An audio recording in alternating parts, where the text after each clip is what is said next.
ማሪ እና ከኢትዮጵያ ባሏን በቪዚት ታመጣዋለች። ከዛ ከአንዷ ጋር ሲማግጥ አንደኛዋ ታየዋለች። ሶስት እየኖሩ ሚስትየው ስራ ሄዳ ከአንዷ ጋር ሲማግጥ ታየዋና ያችኛዋ ሶስቱም ወደዱት። በቃ የሴትዮዋ ባል ሶስቱም ወደዱት አንድ ላይ ሁለቱ በእንጂ አንዷማ ሚስት ናት። አንድ ሚስቱ ናት ኦልሬዲ ከኢትዮጵያ መጣችው እና ሁለቱ አንዷ ቆይ ሲማግጡ አየቻቸውና ዝም አለች። ልሽ እኮ ነው ሁለቱ ቤት ውስጥ ያሉት በቃ ወደዱት። ከዛ ከአንዷ ጋር ይችኛዋ ጠዋት ፓርታይም ናት። ሚስትየው ቀን ሙሉ ስራ ናት እና ዲሺባል ነው የሚባል ኤግዚቢሽን ውስጥ ነው የምትሰማው።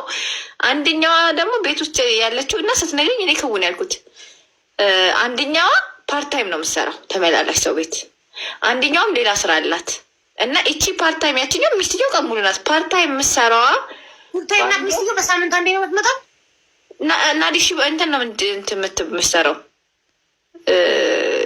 ኤግዚቢሽን ነገር ነው ሱቅ ውስጥ ነገር ትወጣለች፣ ማታ ትመጣለች ማለት ነው።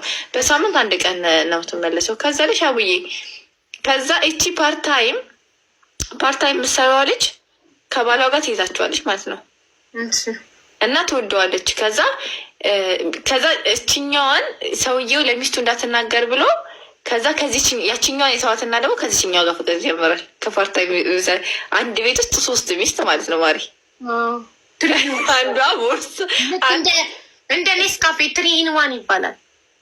ወላ እንዲሁ ስሰማ እኔ ኢና ሊላህ ነው ያልኩት። ወላሂ ስለተዋት ትናገራለች እንጂ ያቺንም አይተዋትም። ሶስቱንም አንድ ላይ ማስተናገድ። አሁን አንዲት ያልኩሽኛዋ አንዷ ጫማ ትገዛለታለች ሄዳ ስትመጣ። የማታውቀው ዋነኛ ሚስቱ ብቻ ናት እንጂ የማታውቀው እነዚህ ሁለቱ ሽሞች ያውቃሉ። ምክንያቱም አሉ ያቺ ከዚህ ጋር ስለያዘችው ነው ያገ ዋላ እያልኩ ገባሽ አይቼሃለሁ ብላ ነገረችው እና እቺ ሴቷማ አታውቅም እንዳየችው ገባሽ። ብዙ ጊዜ በር ሳንኮኮበ ይቆያሉ ምናምን ብላ ነው የምታወራው።